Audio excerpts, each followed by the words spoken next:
It's the 18th of September 2014, the time is 9:58. It's 2 minutes till the polls close on the most historic vote in the history of the world in Scotland.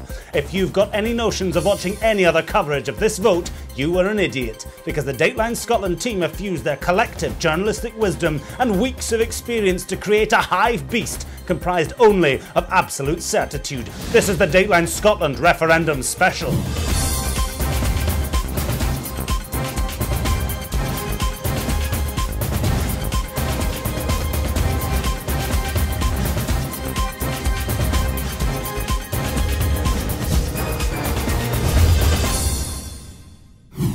In just 1 minute from now, the polls across Scotland will be barred shut by the hands of time. Stay with us throughout the night and into the new epoch as we vivisect each and every result, as and when they are announced, and in exactly the same order that we receive that information. Inhabiting his very own virtual world, half man, half news, half-hearted, it's our resident statistical expert, James Devoy. The starting gun was fired a long time ago in this marathon of a referendum. And as the two competing sides hit the final straight, I'll be trackside with all the latest statistics and predictions on who'll have enough votes to claim the first place and stand atop this podium. Joining me throughout the night, the many pundits and pedants who have made this referendum the most exciting referendum on Scottish independence in living memory. There'll be tears, there'll be laughter, there may even be blood. Let's face it, body fluids of all sorts are going to flow. We're still waiting for the polls to close, and so we can't yet tell you exactly what our exit polls are saying, but I've seen them. They're completely meaningless, but I'll be eking them out nonetheless, in as tortured a fashion as is humanly possible, until we receive the first proper result of the evening. And I'll be transposing the very same spurious polling data into overly complicated and heavily strained visual metaphors, with bright colours and moving shapes. Very much the watchword for this referendum special. As the night drags on and my guests get tired, expect to see some frayed nerves and possibly some swearing. The tension in the Dateline Scotland referendum hub is indescribable, but I will try.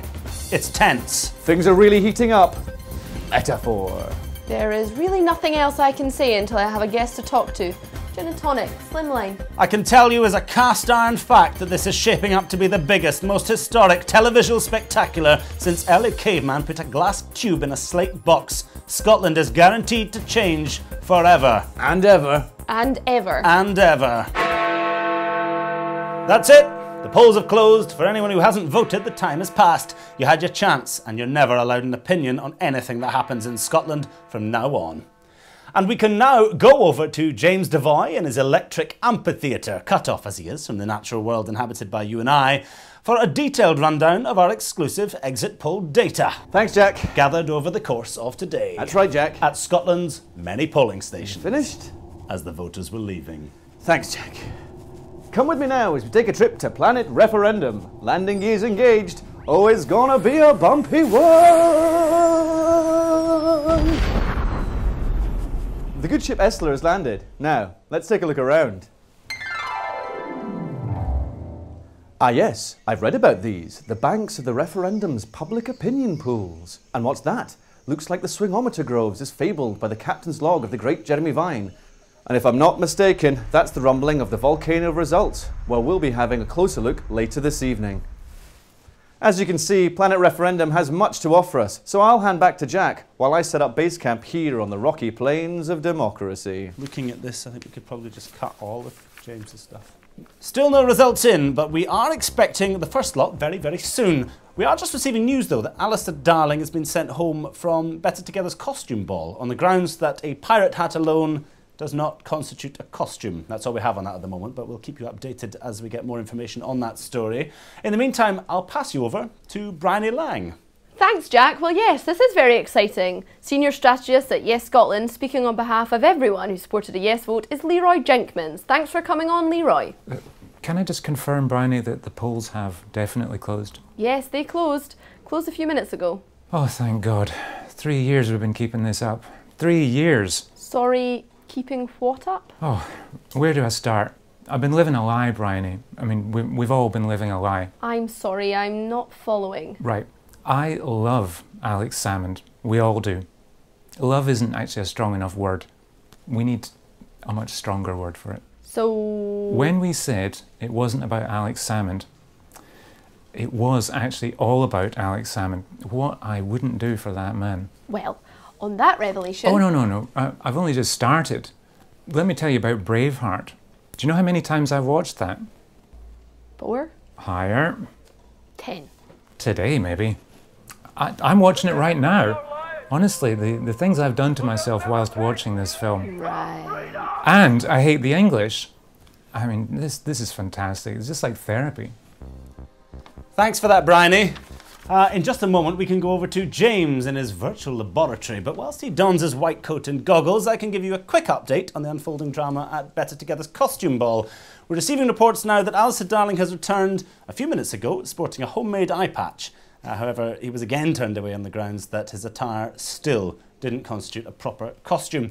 In a statement from Better Together's campaign, they have said that if Mr. Darling can lay his hands on a parrot, they will let him in. We're not sure at this stage if that's a real parrot or a stuffed one, or maybe a toy parrot would suffice. Or I'm talking, we can go over to James now, where he's elbow deep in statistics. Welcome to my laboratory. Oh, no, it's Bedford. Like Dr. Frankenstein, I too have made a fictional beast from the many different imagined parts of the electorate. James, this is a very strained metaphor. I don't really understand. Like a chimera or a Frankenstein's monster, but with voting intentions and polling statistics instead of limbs. That's a lazy metaphor. You cut to me too soon. I haven't finished writing the script, so shut up. Imagine, if you will, a Frankenstein Scottish electorate in which we can move and change whatever we wish. See, the metaphor does work. Let's try some different configurations. Imagine a Scotland where everyone voted no. What would that look like? Let's take a look. It's alive! Our exclusive Dateline Scotland polling data suggests that if everyone in the country were to vote no, no would be looking very comfortable right now. But let's flip that on its head. Because if everyone in the country were to vote yes, then we can see a very different picture indeed. But let's do one more experiment. What would happen if we let dogs vote in this referendum? Not a great deal, because they don't have opposable thumbs. Food for thought there, James. Thanks. Bryony. Thank you, Jack. Now, one of the most exciting aspects of this whole referendum debate has undoubtedly been the extent to which the artistic community has engaged. Most notably through National Collective, who have led the vanguard of artists and creatives for independence. With me now is National Collective's Artistic Director, Anakin McFly. Anakin, it's great to have you with us. Could you tell us how important a role the artistic movement has played in this campaign? I am National Collective. Yes, you're the Artistic Director of National Collective. Yes, I am. I have drawn some pictures. This is one of a house. This is one of some flowers. This one I didn't do. They're all rubbish. Except the last one, but then you didn't do that. Okay, so now that's the referendum over, what's next for National Collective? Well, we're doing Egypt next at school, so I'll be drawing lots of pictures of pyramids. Anakin McFly from National Collective, thanks for coming on the programme. Enjoy the rest of your evening. Oh, I'm not allowed. I've got to go to bed. This is special being up this late. Okay, I'm just receiving some information now that we may be getting some of our first results coming through. So let's go over to our reporter, Coletta Sampson, who's outside the count at Carlops. Coletta, what can you tell us? I don't know what's wrong. They locked the door about 10 minutes ago and they've not opened them again since. I don't know what's happening inside, but I think it's some pretty serious business. Hang on, are you outside the polling station? Yep, directly outside. You're supposed to be at the count, though. That's right, the poll count. No, they take away the votes somewhere else to count them. Ah, that explains all the vans. You're an idiot. I did wonder why they turned off all the lights. Oh, I've left my coat in there. It's got my phone in it. Good. Well, thankfully, we've got reporters all over the country, and we're going to go to another of those now. Joining us now from a popular bar in the centre of Glasgow to give us a sense of the atmosphere this evening amongst the average Scot is our reporter Thomas Capes. Thomas, what's the mood there? Oh, how could I describe it to you without disappointing you? Try. Well, as you can see, the referendum is the topic on everyone's lips, and where I am now is no exception. That's one of the most empty bars I've seen in my life. Well, it's Thursday night, and there's no telly, and everyone else is probably somewhere watching the referendum. That's what you're supposed to be doing. Where are you? A popular Glasgow bar. I don't think it is. It's not, is it? No. Why not? I couldn't face everyone tonight. Everyone else is talking about the referendum. I just want a quiet drink. Okay, let's try this one more time. If we can go over to our reporter in Acklety Buoy. What's the point? James, I believe you can tell us a bit more about how exactly we use these statistics to predict the results of this kind of vote. That's right, Jack. People are often bamboozled by statistics, but if we take a closer look, we find that it's actually very simple. Let's imagine we're in an ice cream parlour. Pistachio. When we take a sample from a population, we expect each sample mean to differ simply because we're talking about a sample rather than measuring the whole population. Like other classical statistical tests, we use analysis of variance to calculate a test statistic, the F-ratio, with which we can obtain probability, the p-value, of obtaining the data assuming the null hypothesis. A significant p-value, usually taken as p is less than 0.05, suggests that at least one group mean is significantly different from the others. James, what is this? This is supposed to be entertaining. What? I'm making statistics fun. No, you're not. I'm in an ice cream parlour. It's incomprehensibly dull. It's statistics, Jack. They're important. Yeah, but no one wants to know how they actually work. I said on the first day I wanted to be behind the desk. Sorry, I think James's mic seems to have broken. No, it's fine. There's nothing wrong with my mic. No, I definitely think his mic is definitely broken there. Yep. Oh, that's a shame. Over to Bryony. Bryony! What? Sorry, who's it I'm going to be speaking to? I'm George Deary. I'm the chief strategist for Better Together. Well, you were. No, I am. No, it's over. You don't have a job anymore. But I really liked it. I liked it all. I liked coming on Dateline Scotland. I like talking to you guys. It's been my life for 3 years. It's over. There. If you wake up, you don't want to smile. If it takes just a little while, open your eyes and look at the day. You'll see things in a different way. Don't stop thinking about tomorrow. Don't stop. It'll still be here. It'll be here, better than before. Yesterday's gone. Yesterday's gone. I can tell you, I'm just receiving some information now. If you remember earlier on, we told you that Alistair Darling had been refused admission to the Better Together costume ball.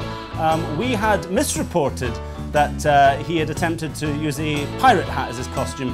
The issue was, in fact, that he was only wearing a pirate hat. Yep, nothing else.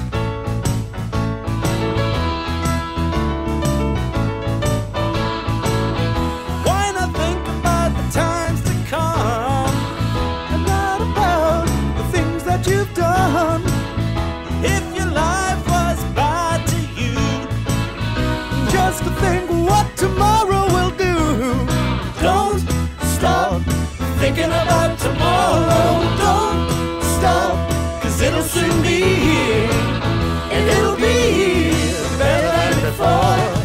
Yesterday's gone, yesterday's gone. Always whenever someone says, oh, peas and sausage, it's a rolling sausage. Best time of the day, this. Alistair Darling just called 1 million Scottish voters Nazis. And I think you are clearly biased. Do you know what? I don't want to leave the union. It works for me. We want you to stay. And there is no going back. We always say we for anything.